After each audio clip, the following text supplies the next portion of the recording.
My wife swore she'd never cheat again until I found a hotel receipt in her purse. Instead of confronting her, I booked a room next door. That night, I knocked on their door and smiled when she opened it, half-dressed. Her lover looked at me in confusion until I said, "Don't worry, I just came to say goodbye. I'm Mark. I'm 42. I live in Chicago. I've been married to Lisa for 15 years. We have 2 kids, Jake, 12, and Emma, 9. I've been the kind of guy who stuck to his vows, who worked hard, who believed that love and loyalty still meant something. I thought Lisa felt the same. 3 years ago, Lisa cheated on me. It was a one-night stand with some guy from a conference in Minneapolis. I found out by accident. She was drunk one night and confessed. She cried, swore it was a mistake, said she hated herself for it. I was ready to walk, but we had kids, and she begged me to give her another chance. We went to therapy. She changed her number. She cut off contact with the guy. I forgave her. She promised she would never do anything like that again. And for a while, it seemed like she meant it. She's a marketing manager downtown. Long hours, constant deadlines. She's been coming home late a lot the past few months. Always with some excuse about last-minute meetings or team strategy nights. It was annoying, but I figured it was just work stress. That was until about 6 weeks ago. She asked me to grab something from her purse. Can't remember what now. But while I was digging through, I saw it. A receipt from the Hyatt Regency on East Wacker Drive. The date was from 2 nights before. A Thursday. I remembered it clearly because she came home at 10 p.m. that night, told me the office printer broke, and they had to wait to send out some big client presentation. Room 1214. $227.56 for the night. One guest. My stomach dropped. I didn't say anything that night. Or the next. I kept it in my pocket, thinking maybe, there was some reasonable explanation. But that old feeling came back. The one I had 3 years ago. That quiet ache in my gut that said something wasn't right. So I waited. I watched. I didn't go full detective mode. I didn't install a tracker or check her texts. I just paid attention. I noticed she was always turning her phone face down when she set it down. She took it into the bathroom every time. She used to leave it plugged in on the nightstand before. Not anymore. She was still sweet to me. Still kissed me goodbye. Still smiled when she came home. But something about the smile was different. Like it was pasted on. Like it was just enough to keep me from asking questions. That afternoon, I called the Hyatt. Said I was Lisa's assistant and needed to confirm her room for tonight. They gave it to me without hesitation. Room 1213. I booked room 1211. Right next door. I got there around 6:30. I parked a few blocks away, walked in through the side entrance. Checked in with no issue. I waited in my room, pacing. Every little noise in the hallway made me jump. Around 7:50, I heard a door shut. I peeked through the peephole. There she was. Lisa, my wife. In a black dress, her hair done up. She was laughing. Not alone. He was tall. Maybe late 40s. Business type. Wearing a gray suit. Hand on her lower back. They went into 1213 together. I didn't cry. I just stood there, staring at the door. I waited. An hour. Then 2. Then 3. I sat on the edge of the bed and stared at the wall. My heart was pounding, but my hands were calm. At 11:15, I got up, walked out, knocked on the door. She opened it. She was wearing one of those thin hotel robes. Her hair was messy, lipstick smudged. She froze when she saw me. Her face turned white. Behind her, the guy stood up, shirt half-buttoned, confused, looking back and forth between us. "Mark?" she said, like she'd seen a ghost. I looked at her, really looked at her, and I smiled. "Don't worry," I said. "I just came to say goodbye." He stepped forward. "Who are you?" I turned to him. "Her husband." His eyes went wide. "She said she was divorced." I laughed. "Yeah, well, she's not. Not yet." Lisa was crying now, trying to grab my arm. "Please, Mark, please let me explain." I pulled back. "No more lies. No more stories. You were working late, remember?" "I messed up," she said. "It didn't mean anything. It meant enough to book a room. It meant enough to do it again." He stood there, not saying a word, just blinking. I guess he realized he wasn't the victim in this. I turned to leave. "I'll send the papers next week." She fell to her knees in the hallway, sobbing, begging. I walked back to my room, packed up my stuff, and checked out before midnight. I didn't sleep that night either. Just drove around the city, thinking. Everything I had built for 15 years just came crashing down. All the birthdays. The family trips. The late-night talks. Gone. This isn't the end of the story. Not yet. I haven't told the kids. I haven't told her family. I haven't filed the paperwork. But I will. Soon. And if you've ever been lied to like this, really lied to, you know the worst part isn't the cheating. It's the faking. It's looking you in the eyes and saying, I love you, when they've already handed that love to someone else. The morning after I caught Lisa in that hotel, I came home around 5 a.m. The house was still and dark. Kids were asleep. I sat in the kitchen in silence. Just me, my coffee, and the ticking clock. I felt hollow, like my body was moving but my brain hadn't caught up. At 7:15, Lisa walked through the door. Same dress. Makeup smeared. Eyes red like she hadn't slept either. She looked like a wreck. She dropped her bag and came into the kitchen, like she didn't know how to start. I didn't say anything. Just kept sipping my coffee. She opened her mouth, then shut it again. Finally, she whispered, I don't want to lose the kids. That's what she said. Not, I'm sorry. Not, I made a mistake. Her first words were about the kids. I asked her if it was serious. She said no. I asked her if she was in love with him. She didn't answer. That was all I needed to know. I told her I'd be filing for separation and that I was going to take some time away. She could stay in the house with the kids for now. I'd move out for a bit. Not because I wanted to leave, but because I needed space. If I stayed, I'd end up screaming in front of Jake and Emma, and I didn't want to be that dad. I packed a bag and headed to Tom's apartment. Now here's where things get weird. A few days later, Lisa called me. Said she needed to talk. She sounded shaken. I agreed to meet her at a coffee shop near her office, neutral ground. She walked in looking nervous, kept glancing over her shoulder. I thought maybe she was afraid I'd make a scene. But she leaned in and said something that made my stomach flip. Ryan's wife found out. Apparently, his wife had hired a private investigator. She'd been suspicious for a while, and after seeing a charge from the Hyatt, she followed him one night. Caught him and Lisa together. It gets worse. She didn't just confront Ryan. She went to Lisa's company HR and reported the affair, claiming it was a breach of corporate ethics. And guess what? Lisa got suspended pending investigation. She might lose her job. I just stared at her across the table. I didn't even know what to say. After everything she'd done to me, now she's crying over him and her job. I asked her flat out, do you regret cheating, or do you just regret getting caught? She looked down. Didn't answer. I stood up. We're done here. That night, I was sitting on Tom's couch, watching TV and not really paying attention when I got a call. It was from a number I didn't recognize. I let it go to voicemail. Then I listened. It was Ryan's wife. She said, I know who you are. I found your number on Lisa's emergency contact form at work. I just wanted to tell you, I'm sorry. I know this must be hell for you. I'm going through it too. She sounded calm. Too calm. Like the kind of calm that comes after a storm rips everything apart. She left her number and said if I ever needed someone to talk to, I could call. I didn't call her right away, but I saved the number. A week passed. Lisa was staying quiet. I think she was too scared to talk to me about anything that didn't involve the kids. We texted back and forth about school pickup and soccer practice, but that was it. Cold, formal, like two coworkers. Then, out of nowhere, I got another call. I didn't care. Let them burn. But then the twist came. The next day, I got a letter. A real one. In the mail. No return address. Inside was a single typed sentence. You think she only cheated once before Minneapolis? No name. No explanation. Just that. I froze. Back when Lisa first cheated 3 years ago, she said it was a one-time thing. Just a drunken mistake at a conference. But this letter, it shook something loose. I started questioning everything. How many times? How many lies? Was Ryan just the latest? And here's the worst part. I think I believed that first lie because I wanted to. Because the truth would have broken me then. I had 2 little kids. A mortgage. A life built on trust.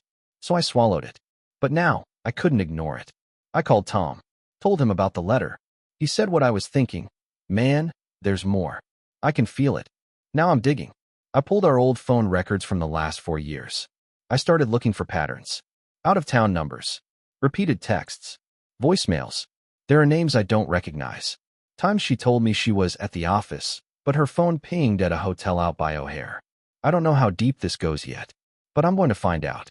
I'll keep posting updates as they come. Right now, I'm just trying to hold it together. I still have to wake up, go to work, help Jake with his homework, tuck him in at night. I'm living two lives. One that looks normal and one that's falling apart behind the scenes. Lisa has no idea I got that letter. She has no idea what I'm about to uncover. And I have no idea what the hell I'm going to find. So remember that letter I got? You think she only cheated once before Minneapolis? That letter stuck in my head like a splinter. I couldn't shake it. I started going back through old memories, business trips she took, weird nights she came home late, moments that didn't make sense at the time. The more I looked back, the more I started to feel like I'd missed something big. I did. Tom helped me dig through our old shared cloud account. Lisa had an iCloud backup tied to our family plan. She must have forgotten, because even though she changed phones a year ago, the old backups were still there. And they had everything. Texts, photos, location history. It was all there. It took hours, but we combed through it. And we found another man. This was from 4 years ago. A guy named Daniel. Based on the texts, they met at a seminar in Atlanta. She saved his number under Denise Pilates. Cute, right? The texts were flirty, then sexual, then emotional. They messaged back and forth for over 3 months. She even sent him a picture of our dog, said, he loves to snuggle when Mark's not around. That hit me like a brick. It wasn't just physical. She let this man into her world. Into my world. Into our kids' world. I confronted her. I didn't wait. I went to the house after work. The kids were at soccer practice. She was in the kitchen, making dinner. I showed her the phone. Her face went pale. This isn't about Ryan, I said. This is before Minneapolis. So how many are there? She opened her mouth, but I cut her off. I'm not asking to fight. I just want the truth. For once. All of it. She sat down. Didn't look me in the eyes. There were 3, she said. 3. She confessed to Daniel. The guy in Minneapolis. And someone else. A local. Someone she met through a friend's birthday party. His name was Marcus. They met up a few times. Hotel rooms. Lunch breaks. She said it fizzled out. So now I had 4 names. Marcus. Daniel.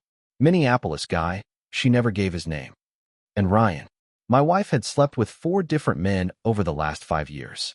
While telling me she loved me. Who sent it? How did they know? I was already suspicious, but now I was convinced. It had to be one of the other men. Maybe someone she dumped. Maybe someone jealous of Ryan. Or maybe it wasn't a man at all. So I went back to that letter. And I noticed something I didn't catch before. The envelope had a partial postmark. Just 3 letters still visible. OAK. Oak Park. Where Ryan lives. That narrowed it down. The next twist? I ran into Ryan's wife. At a grocery store. It was awkward as hell. We locked eyes by the frozen peas. She gave me a weak smile. I said, you sent the letter, didn't you? She hesitated. Then nodded. I found her old messages on his tablet. I saw things you didn't. I asked, why warn me?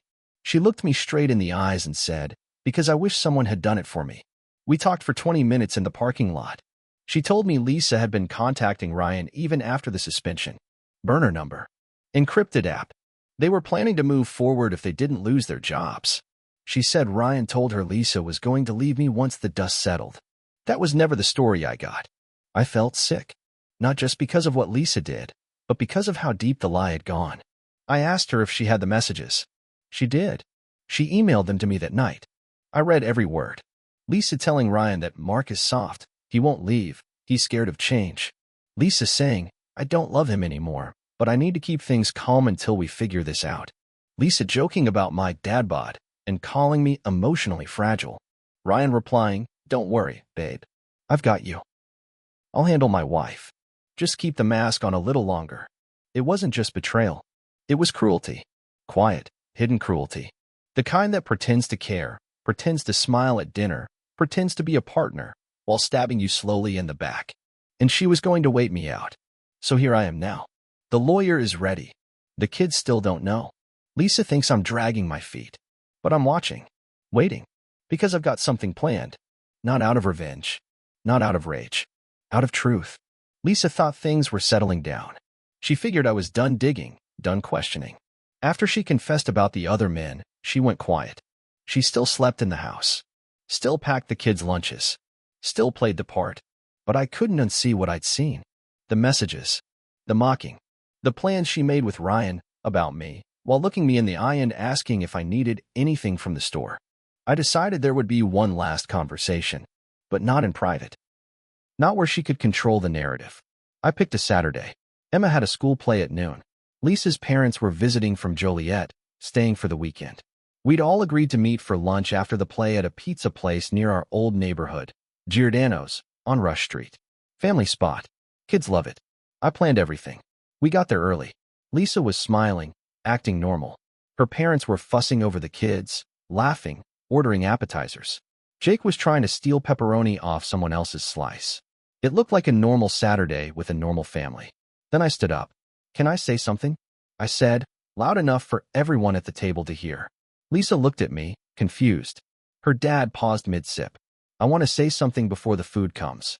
Everyone turned. "This woman," I said, pointing to Lisa, "has cheated on me with 4 different men over the last 5 years." Silence. Not 1, not 2, 4. While raising our kids. While sitting at this table, smiling at you like everything's fine. Lisa's face drained of color. Her mom's fork hit the plate. She lied to all of us. Not just me. She told Ryan, her current affair partner, that I was soft, that I'd never leave, that I was too weak to do anything about it. She said I'd be the perfect little husband and keep playing house while she made backup plans. Now people at nearby tables were looking over. Lisa tried to stand. "Mark, please, no. You sit down. You don't get to talk yet." I turned to her parents. "You raised her better than this. At least, I thought you did." Her dad shook his head slowly. Her mom started tearing up. "Lisa, is this true?" Lisa's voice cracked. "It wasn't supposed to go this far. That did it." I laughed. Actually laughed. "That's your excuse? Not supposed to go this far? You had a roadmap to destroy us and figured I'd just go along for the ride." Jake and Emma looked confused. Emma whispered, "Mommy." Lisa panicked. She got down on her knees beside the kids. "It's okay, baby. It's okay. Mommy and Daddy are just having a hard time right now. Don't lie to them too," I said. Lisa turned to me, now furious. "You think this makes you look strong? Humiliating me in public like this? In front of my parents? Our kids?" I leaned over the table. "You humiliated yourself. I'm just reading your script out loud." Her dad stood up. "All right, that's enough. This is not the time or the place." I turned to him. "It's the only time. It's the only place. Because if I did this at home, she'd just lie again. Cry. Blame someone else. But not today. No. Mark, please, it wasn't about you. It was me. I felt empty. I felt invisible." I held up a hand.